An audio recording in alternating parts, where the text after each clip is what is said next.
If you are planning around the moderate retirement income figure that gets quoted everywhere, the one built for two people sharing a home, you are missing a single number. That missing number could cost you £70,000 in 1 year once you reach your 80s. That number is the price of a residential care home. Plenty of retirement guides will tell you to hit a savings target, tick the box, and relax. None of them mention that one bad year of health can undo a decade of careful, sensible planning. I have watched this happen to people who did everything right. They saved steadily, paid off the mortgage, retired on schedule. Then a fall, or a diagnosis, turned what should have been their slow, comfortable years into the most expensive years of their life. Nobody sat them down beforehand and showed them where that risk was hiding in their own numbers. This isn't about scaring you off retirement, it's about making sure the plan you build can actually survive contact with real life, not just the tidy version on a spreadsheet. So today I want to walk you through 5 numbers. Not the glossy industry benchmarks that show up in every headline, but the numbers that actually decide whether you are relaxed at 75 or worried at 85. Some of these numbers are smaller than you think. One of them is bigger than anyone warns you about. Let's start with the first one, because it is probably not the number you are expecting. If you are getting close to retirement, or you have just stepped into it, and you are tired of being told you need a fortune you will never actually save, stay with me for the next few minutes. Hit subscribe if this is useful, because the next 4 numbers change how the whole plan fits together. Let's start with the number most people get wrong before they've even begun their own retirement budget. You've probably seen the figure that gets repeated in almost every retirement article: £44,000 a year for a moderate lifestyle. One part usually gets left out. For someone on their own, living in a modest, mortgage-free home, the real number tends to sit closer to £20,000 or £25,000 a year, not £44,000. There's a catch, though. That lower number only tells you what you're likely to spend. It doesn't tell you whether your income actually covers it, and that's a different question, one we'll come back to in a moment. First, it helps to see where the £44,000 figure actually comes from, because the gap matters. That widely quoted number, £43,900 to be precise, is built for 2 people sharing 1 household, 1 heating bill, 1 council tax bill, 1 car. If you're on your own, the published moderate figure for a single person is £31,700 a year, already more than £12,000 lower. And even £31,700 assumes a fairly full lifestyle, a car replaced every few years, regular holidays abroad, meals out most weeks. Strip that back to ordinary, careful, mortgage-free living, and you land at £20,000 to £25,000. I used to quote the big industry figures as if they were gospel. Then I sat with someone who nearly cried, convinced she would never be able to retire on what she'd saved. That's when it properly hit me. The benchmark wasn't helping her plan anything. It was frightening her out of a retirement she could very likely already afford. Take Steve, a 62-year-old engineer from Manchester. He earns £38,000, has built up a £180,000 pension pot, and his house is paid off. When he first saw the £44,000 figure, he assumed he was years behind where he should be. When we actually added up his real spending, £1,200 a month on bills and everyday living, £300 on food, £150 on petrol, his true number came out at around £22,000 a year. He was already most of the way there, and he had no idea. If you're earning £35,000 or £40,000 today, and you can't picture saving enough to spend £44,000 a year in retirement, you're not behind. You're being measured against a number that was never built for your situation. So if Steve only needs £22,000 a year, why do people in his exact position still run out of money before the end? Because the second number, the one most planners barely mention, is the one that can quietly undo everything we've just worked out. The second number is the part of your income that never runs dry whatever the stock market does: your state pension. For the 2026 to 2027 year, the full new state pension pays £12,547.60 a year, which works out to about £241 a week if you have a full 35 years of national insurance behind you. If you also built up a final salary pension from an old employer, add that on top. Together, this is your floor. It's the income that arrives no matter what happens to your pension pot, your investments, or the wider economy. This is why the floor matters more than most people realize. Once you know it, you only need your savings to cover the gap between that floor and your actual spending, not your entire retirement income from scratch. Most people overestimate how much they need precisely because they forget to subtract this guaranteed part first, and end up frightening themselves with a bigger target than they actually have to hit. Back to Steve. His state pension covers £12,547.60 of his £22,000 target. That leaves a gap of just over £9,450 a year that has to come from his own pension pot. Using a commonly used rule of thumb that a pot can sustainably support withdrawals of around 4% a year, Steve would need a pot of roughly £236,000 to cover that gap safely for the long haul. He currently has £180,000. So there is a real gap, but it's a gap of about £56,000, not the vague, frightening shortfall the £44,000 figure had him imagining. Nobody puts this next part on a slide, but it matters. If Steve ignores that £56,000 gap and retires anyway, hoping the market does the heavy lifting, he isn't failing today. He's quietly pushing the risk 10 or 15 years down the road to exactly the point in life when he'll have the least ability to go back to work and fix it. One thing still needs flagging, though. The £9,450 gap I just worked out is today's money. By the time Steve reaches his mid-70s, ordinary inflation alone will have made that gap noticeably bigger, even before we get anywhere near the number that really worries me. That's exactly why the third number is the one almost nobody talks about. The third number isn't really a number at all. It's a rate, and it's the one variable that quietly rewrites every other number in this video if you ignore it.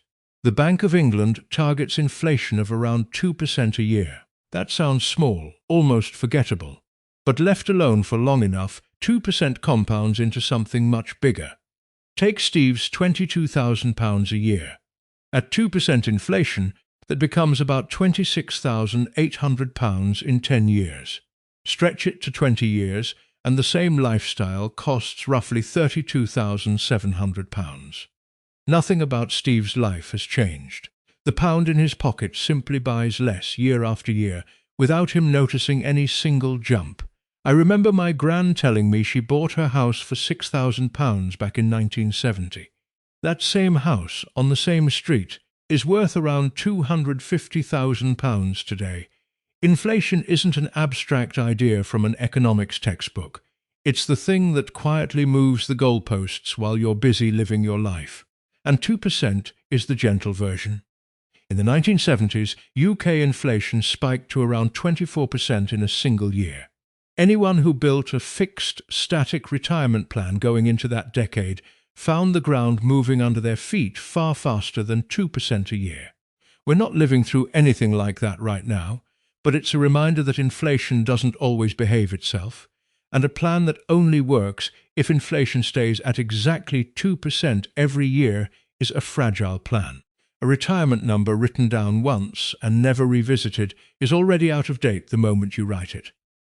Your spending target needs to move with prices roughly once a year, the same way your pay once did while you were working. Treat it as fixed for good, and you'll spend your 70s wondering why the same lifestyle keeps feeling tighter. So you've adjusted for ordinary inflation. Fair enough. But there's one cost in later life that doesn't just quietly creep up in line with prices. It jumps. And that fourth number is the one most retirement planners leave out of the conversation entirely. The fourth number is the one that changes everything we've just worked through, and it's the one most retirement plans quietly assume away. There's a common model in retirement planning that splits your later years into 3 stages, often called the go-go years, the slow-go years, and the no-go years. The idea is that you spend more in your active 60s, less in your 70s, and less again in your 80s because you're simply doing less. On paper, that looks sensible.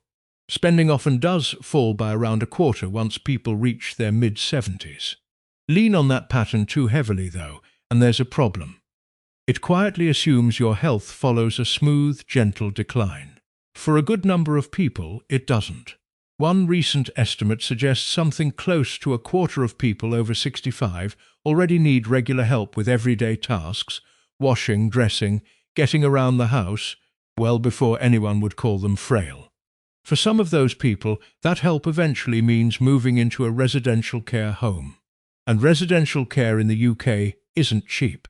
Cost can run past £70,000 a year for a single person needing full-time residential care. Think about what that does to the slow-go, no-go idea. Instead of your spending gently tapering off, one single year of care can cost more than 3 years of normal retirement living combined. The slow-go years, the ones everyone assumes will be cheap and quiet, can suddenly become the most expensive year of your entire life. Go back to Steve. He's built his numbers carefully. £22,000 a year covers his real spending.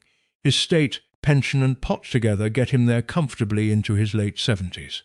But if Steve needed a residential care home at £70,000 a year, his £180,000 pot, the one that took him decades to build, would be gone in around 2.5 years. And because he owns his home outright, that home could be drawn into paying for care as well. I've seen this happen to a family friend. He worked hard his whole life, saved carefully, did everything the guides told him to do. He went into a care home at 82, and within about 4 years, most of what he'd built up over a lifetime was gone. It wasn't because he'd done anything wrong. It's because nobody had shown him this fifth, hidden number while he still had time to plan around it. This isn't about frightening you into thinking every retirement ends this way. Most people never need residential care at all, and plenty who do only need it for a short time. But ignoring the possibility entirely, treating the slow-go years as automatically cheap, is exactly how a normally careful plan gets caught out. So how do you actually protect yourself against a cost like that, without needing to save an extra fortune just in case? That's exactly what the fifth number is for. It's the one that turns a plan that could snap under pressure into one that bends instead. The fifth number is the one that ties everything else together. It isn't a fixed figure so much as a set of moves that turn all those earlier numbers into something Steve or you can actually use. Start with the tax-free lump sum. Under current rules, you can normally take up to 25% of your pension pot completely tax-free when you start drawing on it. For Steve, 25% of his £180,000 pot works out to £45,000. Rather than spending that all at once, he can use part of it, say £30,000 as a bridge, covering extra spending in the early years of retirement while leaving the rest of his pot invested and still growing. Then there's the state pension itself. Steve doesn't have to take it the moment he's eligible. Every year he chooses to delay claiming it, his eventual payments rise by just under 5.8%, and that increase then lasts for the rest of his life. It isn't the right move for everyone, especially anyone who needs the income straight away, but for someone with other resources to lean on early, it's a quiet way to build a bigger guaranteed floor for later, exactly when the care cost risk is highest. Now for the piece that actually deals with the fourth number, the care cost spike. Downsizing isn't just about having a smaller garden to look after. If Steve eventually moved from his £250,000 house into a £150,000 flat, that releases £100,000 in equity. He doesn't have to spend all of it.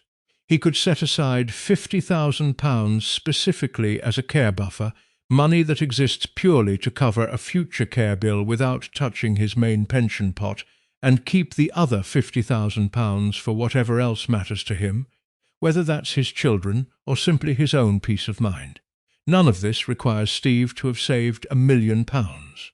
With a £180,000 pension pot, a paid-off house, and his state pension, he can retire around 67, live comfortably on £22,000 a year, and still have a realistic plan for the one cost that catches so many people out.